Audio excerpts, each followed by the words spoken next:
Welcome home to USA Global TV and Radio, a place where dreams take flight, with authentic storytelling, diverse perspectives and meaningful conversations, where global stories unite and bridges are built beyond all borders.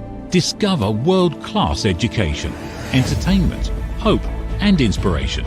Together, we're building bridges worldwide. Subscribe to our channel, USA Global TV. Download our app, USA Global TV. Be our guest or join our team. Visit usaglobaltv.com. Thanks to our founder and executive producer, Dr. Jacalyn Kerbeck. Music score by Yeffy Tang from Cloud Road Music.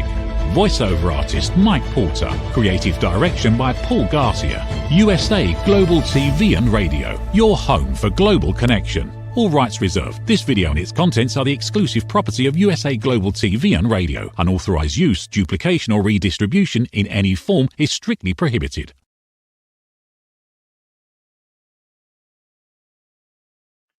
Howdy y'all, Red O'Loughlin here. Today we're on The Wise Ones on the USA Global TV and Radio Network, and I'm back after a week of vacation, so I'm raring to go. I am a researcher, author, speaker, publisher. I do a lot of different things, but I research the human body at the cellular level, chemically speaking. I look for cause and effect relationships. Treat a cause, fix a problem. Treat symptoms, and you'll always be treating symptoms. That's what I write about. That's what I speak about. And that's what I focus on. But today we're focused on another person, Joel Mckay, Canadian author, public sector leader, former journalist, a pretty wide background. And so we're going to go ahead and introduce Joel. Please join me up here on stage. Hey, Red. How you doing? Excellent as always. Mckay, is that the way they say it up there? Is that just part of your background or what? Yeah, well, it's the clan. So it's an argument amongst the clan for the last 1,000 years. Is it Mckay or is it Mckay? And depending on who you talk to, it's where it goes. But typically, our understanding in our branch of the clan and family is that in the Highlands, it's pronounced Mckay. A lot of people get it wrong with Mckay. I was over in Europe for a while and ran into a lot of Irishmen, and almost all of them to O'Loughlin. It was that guttural sound, almost German in a sense. So I'm aware of, names get pronounced different ways, but Mckay it is, and we'll stick with that. Yeah. Okay. You have some backgrounds that's really dear to my heart. Writing is a big one, and you've kind of had that since you were almost a preteen, I'm guessing. Yeah. And then you've kind of explored a lot of different things over time, got yourself a degree, been a journalist, a lot of research. So why don't we kind of take the early Joel into at least past college in a minute or two as to what framed you? How did you get to where you are today? What is your mindset on what's important in your life and what we can share with the audience? Yeah, I mean, very quickly, I was born and raised in Vancouver, which is a beautiful city in British Columbia, Western Canada. Low-income family. Dad was a cop, mom was a bank teller. Split up when I was a kid. Bit of a rough neighborhood, but overall a good family. And I was always led by my imagination. So playing with toys and action figures and all that stuff led into, as I became, a preteen, telling stories, writing stories, a desire to be an author. And then, as you get through high school and you start thinking about careers and work, because I am a believer in a strong work ethic and that people are hardwired to work. So I always wanted to go to work, and trying to be an author full time and make a scratch out of it in Canada is difficult. So I went to journalism school, J school, got a degree in that, was a journalist, community newspapers, and then eventually business reporting. I specialized in the natural resource industry, so extractive, forestry, mining, oil, and gas globally, as well as here in British Columbia and in Canada. And always trying to be a writer, always trying to, get that novel out, fantasy, horror, that's sort of the thing that I've always wanted to do. But it wasn't until I got out of journalism and into first public relations and communications, and then was a CEO of a public sector organization, basically a financial organization, that I led for close to 9 years, that I really got back into writing fiction. Once my job became all about leadership and people and team and culture, I found I needed that exit outside of work hours again to really scratch that creative itch. And that's when I got back in my evenings and weekends to writing fiction. And for me, it was horror. And leaned heavily into that, and have had a couple of books come out and a third one that's coming out later this year. So that's the long and short of it.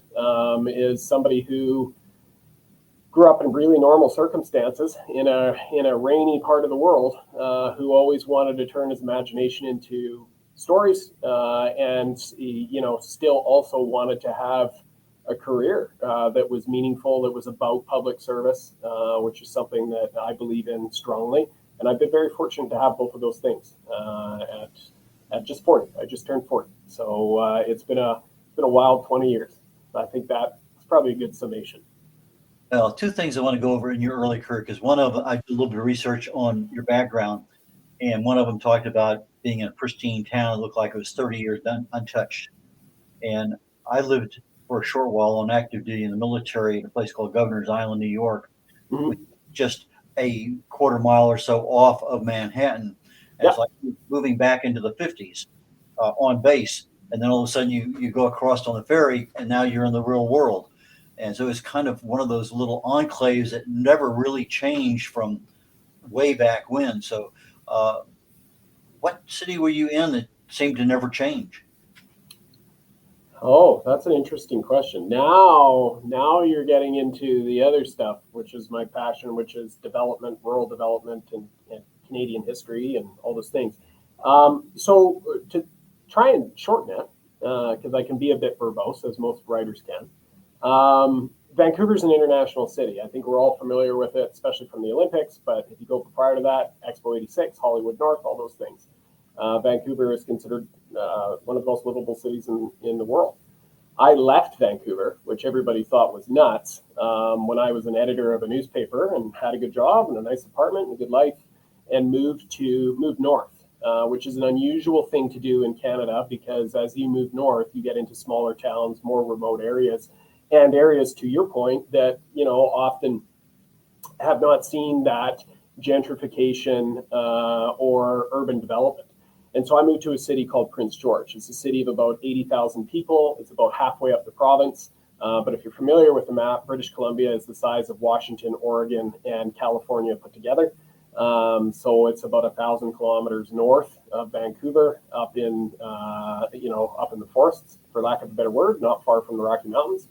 And it's a town that is fascinating and is ever changing, but it's definitely an industry town. And so when you go there, when I moved there in 2012, it reminded me a lot of Vancouver in the 1980s, before the world kind of discovered Vancouver and it was gentrified. So Prince George is, probably the closest thing to it would be in the eastern U.S., the Rust Belt states, some of those cities and towns that were known for their industry, but their heyday has been past, and they're trying to transform themselves into something else. Prince George is a great city. I love living in the central interior. And I work in a smaller city about an hour from Prince George called Quesnel. It's also beautiful and lovely, but these are forestry towns. That's our industry. And so you see a lot of architecture and old stuff from sort of the mid 20th century that is still quite functional, but you wouldn't see it in a Manhattan anymore, or you wouldn't see it in a Seattle or a Vancouver or a Chicago necessarily. And I like that. I enjoy the underdog place. I enjoy the lifestyle. I'm a bit of a redneck, if I'm being fully honest. I moved here for the fishing and the hunting, and being out in the woods. But I find the space and the place inspiring to me, not just because it's an underdog, but it's beautiful British Columbia. It's supernatural BC. And when you live up here, you get to experience that history, which goes back 12, 13,000 years, if you want to be real honest about it. That's a neat place to call home, to learn about, and to try and draw creative inspiration from and tell stories. Well, second area of your early life that kind of pulled into me because when I was going to the Naval War College, one of the first things they told us was that there's non-attribution policy there, that whatever we heard, whatever came out was an honest discussion between people or among people. And I guess you had an opportunity once upon a time to talk to an ambassador from Mongolia or something, The Prime and Minister. prime minister, and you had a choice of attribution, non-attribution, quoting, whatever. And Oh, and as a writer, we have a tendency sometimes I'm not going to say copy things down, but we remember things more clearly than probably we should. And so, but as a writer, we have to be very careful about that. And even as a songwriter, it's even more important. But as a writer, it's super critical. So if it's not too long or whatever, or too detailed, you learned a good lesson there. At least that's yeah. what you told us. Why don't we go through that for a second? 'Cause I think that's a value to a lot of people, regardless of what you're doing. Yeah, it's a lesson in I think ethics, which is something I don't think we talk about enough in our current world. I think we should talk a lot about a lot more. So the long and short of it is, when I was a journalist still in Vancouver, the then Prime Minister of Mongolia, which is a communist country, and for lack of a better term, one might consider it a vassal state of China. Came to Vancouver, and he was trying to promote his country for Canadian and North American investment for mining. And of course, being a resources reporter, mining was my thing. So I sat down and I did an interview with him. There was another reporter beside me, and sort of, I'm well versed and researched enough to know that this is a relatively authoritarian country. With a questionable track record on human rights and other issues, not to mention environmental safety, which are important issues in Canada. And so I asked those questions, and I didn't get honest answers. And somehow later that night, when you're doing that story, you can't just write a story that's what the Prime Minister is saying. Like, you have to question the validity of those comments so that you can pass on that information to your readers around, it's not my place to pass judgment. I got to find somebody else who can, smell test that.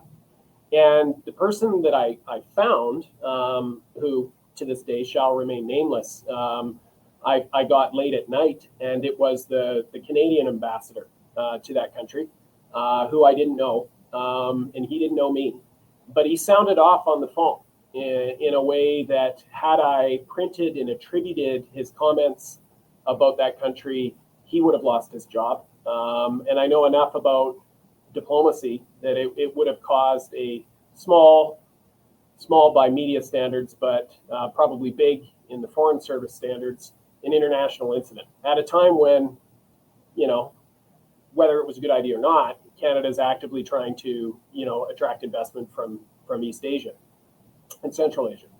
And so I made a choice, which ultimately meant the story wasn't a front pager, even though you're interviewing a prime minister. So, I wasn't going to be able to break it the way I wanted to, or that most journalists would want to, because you had a heck of a quote, multiple quotes. But I made a choice to ultimately, even though I didn't know this individual, I knew the consequences of it. I didn't think it was ethically correct to burn that contact and to attribute those quotes and cause that incident just so that I could get a front page. I didn't think it was worth it. And I, to this day, think I was right.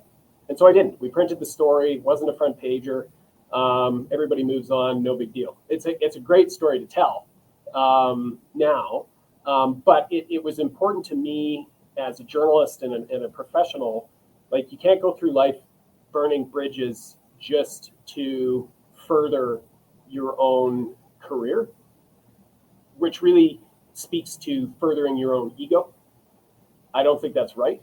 And I'm happy to say that I believe, for the most part, I have a track record in my career of sticking to that ethical high ground. I'm not perfect, but I do believe you have to step back from these things at times and think about what you're doing. Think about the impact that it has. Is the juice worth the squeeze? Why am I really doing something? Truly, hold the mirror up in front of yourself and make a judgment call. And so that's what happened. It was a know-nothing story. but it didn't need to be more, just to satisfy, my own desire to have a front pager. One of the things that we authors generally don't have experience in is marketing. And you ended up in public relations responsibility and a lot of detail with regard to how you choose to do that. And that's a major portion of any kind of marketing aspect of our lives. And so how did the public relations aspect of your life help you in marketing your books later on? I think for the most part, it helped me to understand how to separate the wheat from the chaff. Like, what are you going to put your money into that's actually going to have an impact? I will say that, public relations and communications is very different from marketing. I am not a marketer. I understand enough to be dangerous, but not to be an expert marketer. But I also understand enough to know, when somebody is, trying to sell me a service on a social media account or something else when it comes to my books, or, there's this advertising or that, like, what's it really going to do for me, right? And so I think I've been able to bring for lack of a better term, a bit of my own bullshit meter to save myself some money to some of these things and ignore the pitfalls. Because when you publish independently, self-publish, or just publish traditionally, suddenly you got everybody who wants to help you with your book, give you reviews and market you and all those things. And that all sounds great, but really they're running a business. They're just trying to get their own revenue, and you have to look at their track record. You have to look at your audiences. You have to decide. You have limited budget. Where are you actually going to place that? So I think the public relations and communications helped with that. But I also think, like, I've run organizations. I'm a business journalist by trade. I understand business, profit and loss, and I think that was also equally helpful. The writing side of my life is the creative. That's the art. But when we get to publishing, forget the artist. This is now a business. And I have to treat it like a business and be smart about that, because you don't have unlimited income. This isn't a vanity project for me in any stretch. I am just trying to get my art out there in whatever way I think is most effective. So to your question, it's helped a lot.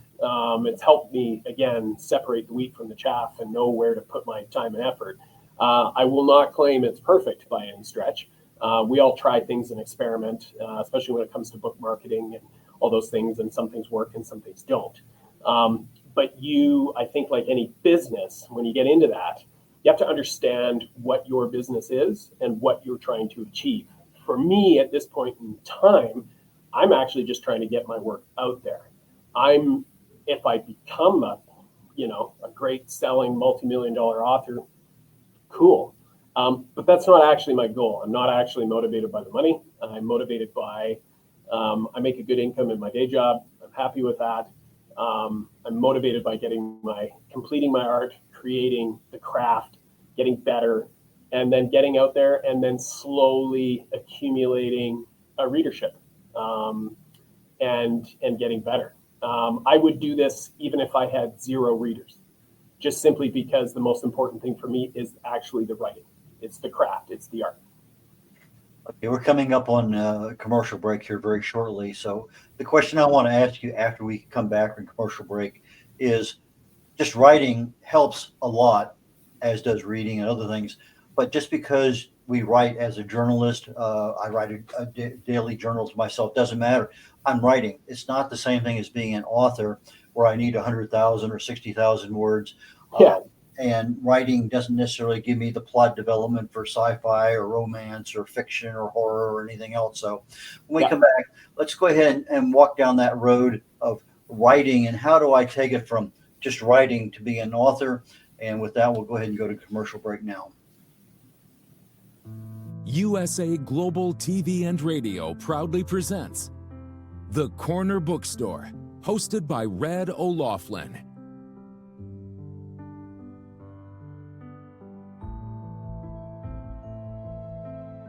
Step into a world where every story inspires. These pages come to life through the voices of authors from around the globe. Written by our global community of TV show hosts and best-selling authors, these works span genres, generations, and geographies, united by the power of storytelling. Discover your next favorite book and meet the minds behind the work.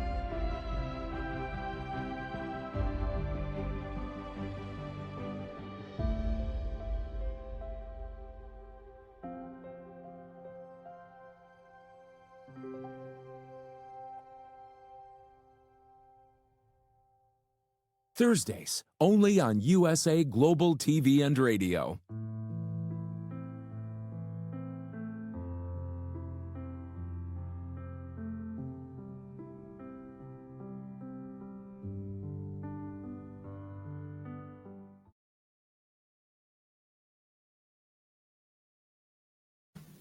Welcome back, Reverend Laughlin here. We're on The Wise Ones with Joe Mckay, Canadian author, businessman, public sector leader.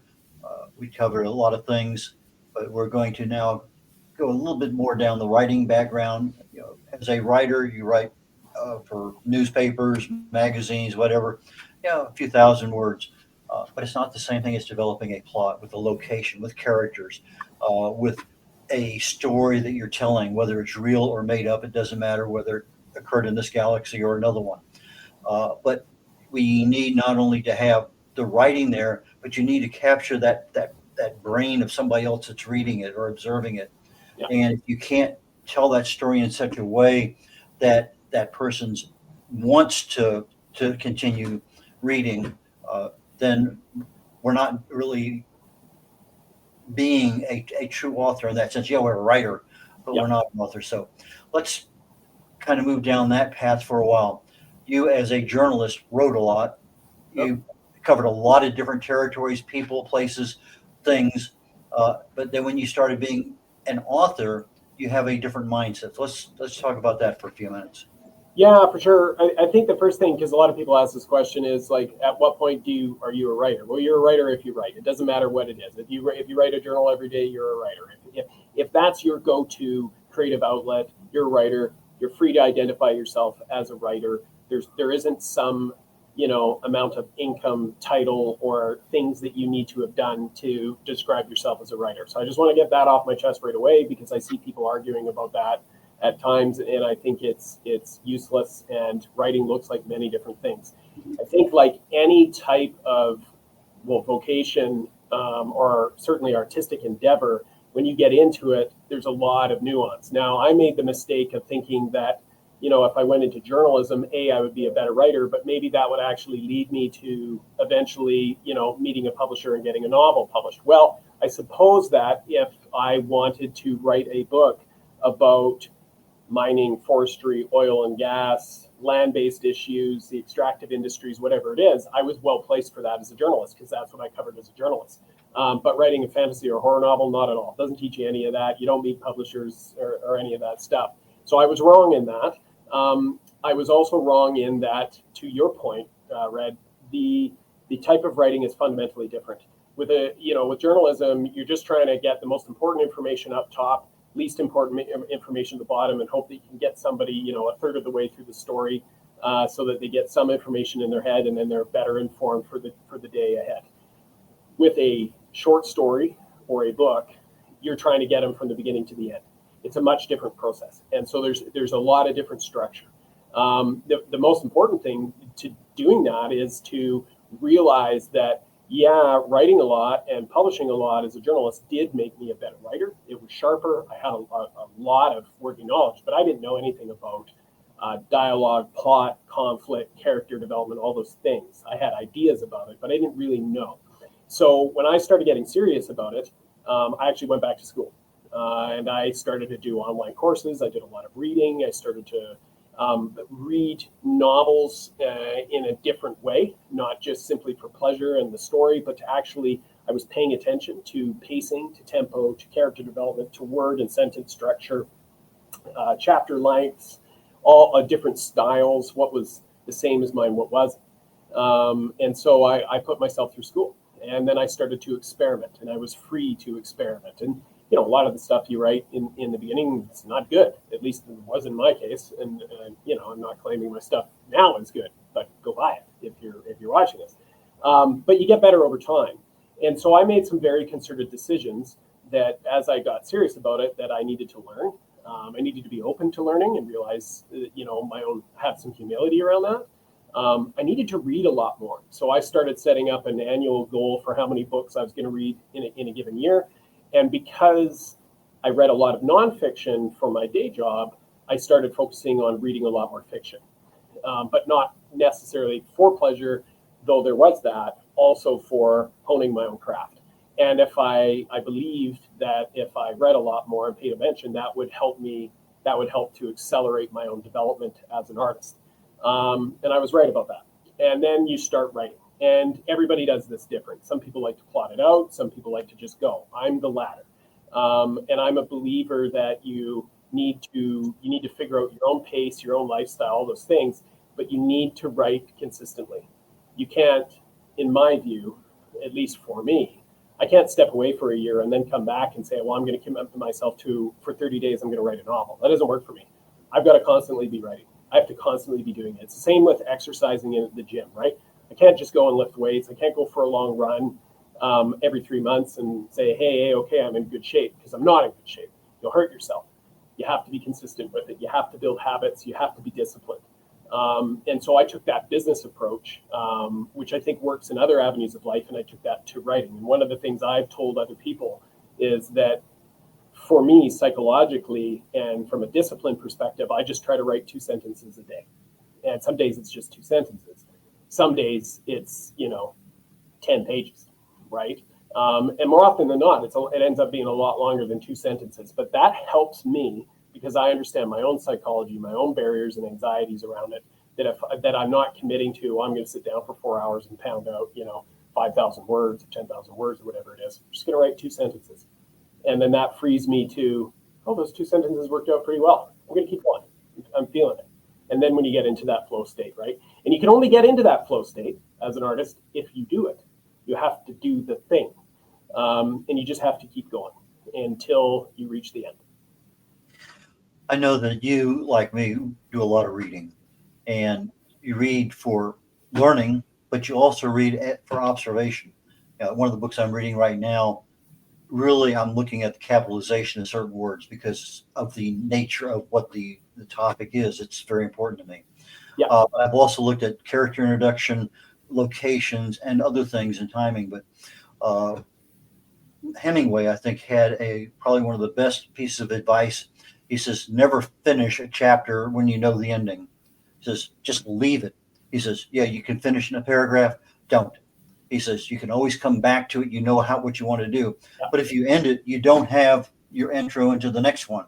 Yeah. Spend time thinking about how am I going to end this and then introduce the next one. And I think that's some really great advice because, I can end it.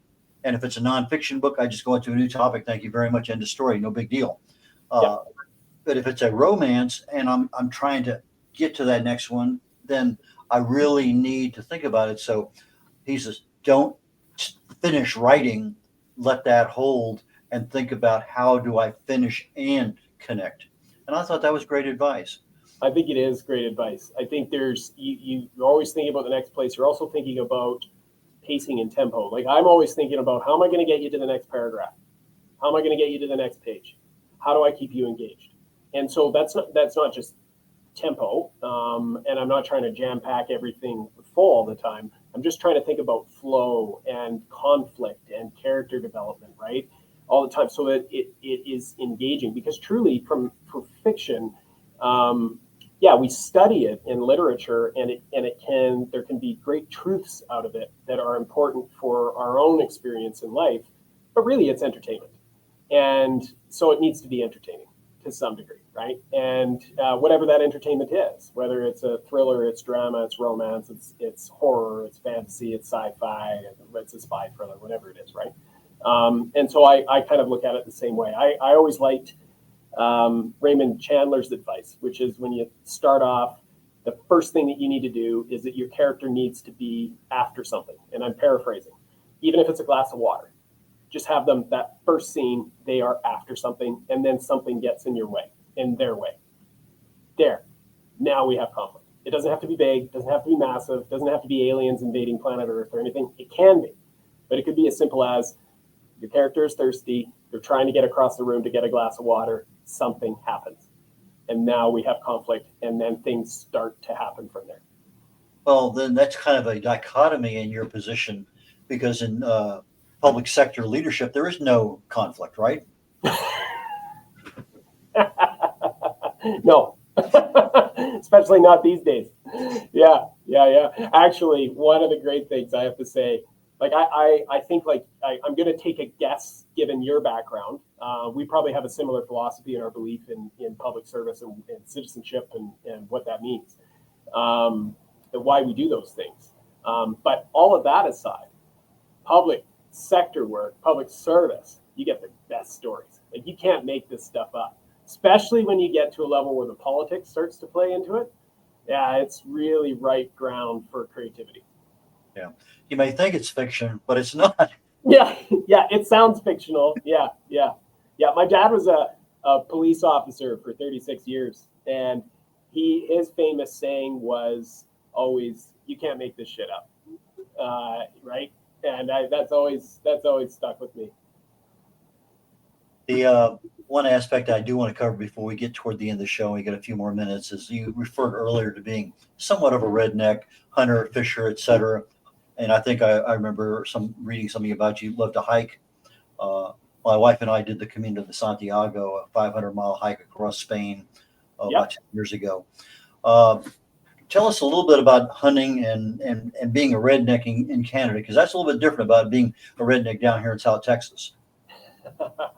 Being a redneck, at least in my case, is it's less about, worldview, social views and values and all those things. It's just, I like being out in the bush. I like just regular life. I like going into Canadian Tire to buy things, or Home Depot or whatever. I like drinking beer and hanging out with people and using colorful language. I like that authenticity, and I found my place in northern BC, because that is a lot of the culture here. And so I use redneck globally.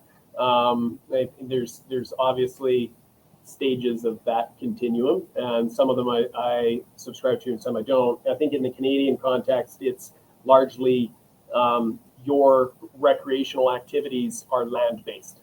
So you like to be out in the bush, winter, summer, spring, fall, whatever that is. You like being out there, and you like hanging out with people who also like being out there. And when you're out there and something goes wrong, something always goes wrong, motor doesn't work, or bad weather, or there's a grizzly bear, or whatever there is, it's a source of humor if you survive it, and a story, right? And so it doesn't matter what you're doing, whether you're snowshoeing or you're hiking or you're just hanging out by a lake, paddleboarding, or you're hunting and fishing, motorsports, whatever it is. You are out there getting that experience and building, I think, that resiliency and stoicism around just being on the land, enjoying the land as it is, not as you want it to be, or not that's manicured or controlled in like a massive, resort complex. Those are nice. It's nice to have those holidays, but I can't speak to the States, but I know in the Canadian context, the landscape's always trying to kill you. So there is a bit of, I suppose, that lends itself to the Canadian sense of humor, and what it means to be a hoser or a redneck in this country, which is very different, which is that we're out there, we're on it, we love it, we want to protect it. But we're also going to use colorful language and do our thing, and that's a certain type of lifestyle, and it's that way across the country. This is a big country. It doesn't matter if you're in Newfoundland or BC or up in the territories. You run into similar people who are into the same thing. Okay, we're getting ready to wrap up the show here, but I do want to ask you one really quick question. Yeah. What animal and fish do you find the most challenging, enjoyable, and difficult to go out and enjoy life when you're hunting and fishing? For fish, I'll just speak to that because I don't get out to hunt nearly as much as I'd like to. I will not claim to be an expert in that. But for fishing, it's the grayling. I want to get the grayling because it's the Arctic watershed. And you can get that here if you know where to go. A lot of people don't know that. So if I happened on a fly rod to pull a grayling out in a certain area, that to me is like, all right now I'm really out there. So An animal to hunt? I like birds. I'm probably more a bird guy than anything. A lot of people here hunt moose and bear. I'm not there. I'm not there. I enjoy the meat. Don't get me wrong. I like game meat. But for me, birds. Yeah. Okay, so here we're toward the end of the show. How do people get your books? We really didn't talk a whole lot about that, but you're going to be on one of my shows, the Corner Bookstore, here coming up, I think, first week in June. And so we'll get a chance to get into a lot more detail. But how do people reach you? What can you provide to them? How do they buy your books? So take it away. Yeah, hop on the Global Warehouse, Amazon.com, and search up Joel Mckay. You'll find my books there. There's two of them, Wolf at the Door, and It Came from the Trees and Other Violent Aberrations. They're both short afternoon reads, pulp fiction, creature feature horrors with a Canadian bent to them. They're the kind of thing that I think I'm pretty confident saying they're a ton of fun, a lot of humor, and quick reads, the type of thing you might read on a beach or in a cabin. You can find me on joelmckay.ca. It's my website. Stay tuned. Signed up for my newsletter. And you can find out what's going on in my writing life and get some advanced information and other things as new stuff's coming out. And then you can always find me on social, on X, at Joel C. Mckay, and on Instagram and Threads, author Joel Mckay. And you do public postings on your social media often? Try to. Okay. I think most of us try, and then some days we get overwhelmed. Some days are better than others. Yeah. Yes, you got that right. You got that right. Joel, thank you so very much. And I really do look forward to us getting together again here in a couple of weeks. Yeah, so do I. It's been fun, Red. I had a wonderful time today. So thank you so very much. And we will catch Joel again, I think the 5th of June, if I remember the date. But he'll be on the Corner Bookstore on the USA Global TV and Radio Network in the near future. Take care, Joel. Have a wonderful day. Take care. Red O'Loughlin here. We're concluding The Wise Ones on the USA Global TV and Radio Network. My next show is called Talking Heads. It's a show where I typically take a topic on health and I dive into it. I give a lot of background as to what the research says, not from a prescription medicine perspective, but from a more natural and what causes things to happen. If I know a cause and effect relationship, why not take some action that can speed something up or slow something down or even stop something? And that, I think, is a major aspect of health. I just finished a 7-day cruise, my wife and I's first cruise ever. And we went to 2 places in Mexico and one to Honduras. And I thought, okay, fine, I'm going to have a fair amount of time to myself. And I did. And I wanted to observe around me what was going on because I wanted to at least relate back to it. And I hadn't quite figured, well, maybe this is the right time to do it. Earlier in this week, I said, nope, this is going to be it. So my show is called, But I Was on Vacation. That's the topic. But I was on vacation. And I'm going to talk a little bit about my observations. I've been to 62 countries, so I've had a chance to do a little bit of seeing around the world. But I want to relate a few things, but I want to keep a little bit of that bend, that slant, that focus on the health aspect if you're on vacation, and especially if you're on a cruise, because being confined on a cruise is a little bit different than being in a health resort or being on the beach in Bora Bora or somewhere else in the world, because you may have access to civilization and then you may not. And so that's the bent that I have for today. That is my focus. So please join me. It's at 1:00 Central Time every Thursday following The Wise Ones. So please, Red O'Loughlin here. Have a wonderful day, and I'll catch you next week. Bye now.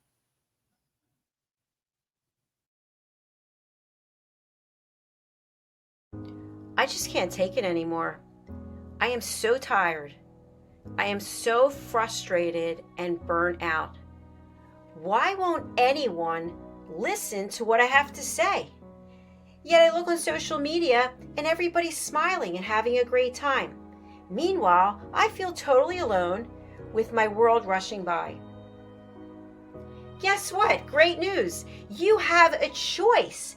You can change the dynamic by learning how to listen at an elevated level yourself through the power of listening educational courses. Can you imagine from where you are today to having a life overflowing with abundance? It's possible. Learn how to listen at an elevated level. You'll have deeper connections, better relationships, and more authentic conversations. Start today. Go to usaglobaltv.com, education, and learn how to listen. We have courses and children's books. Let's work together to learn how to listen.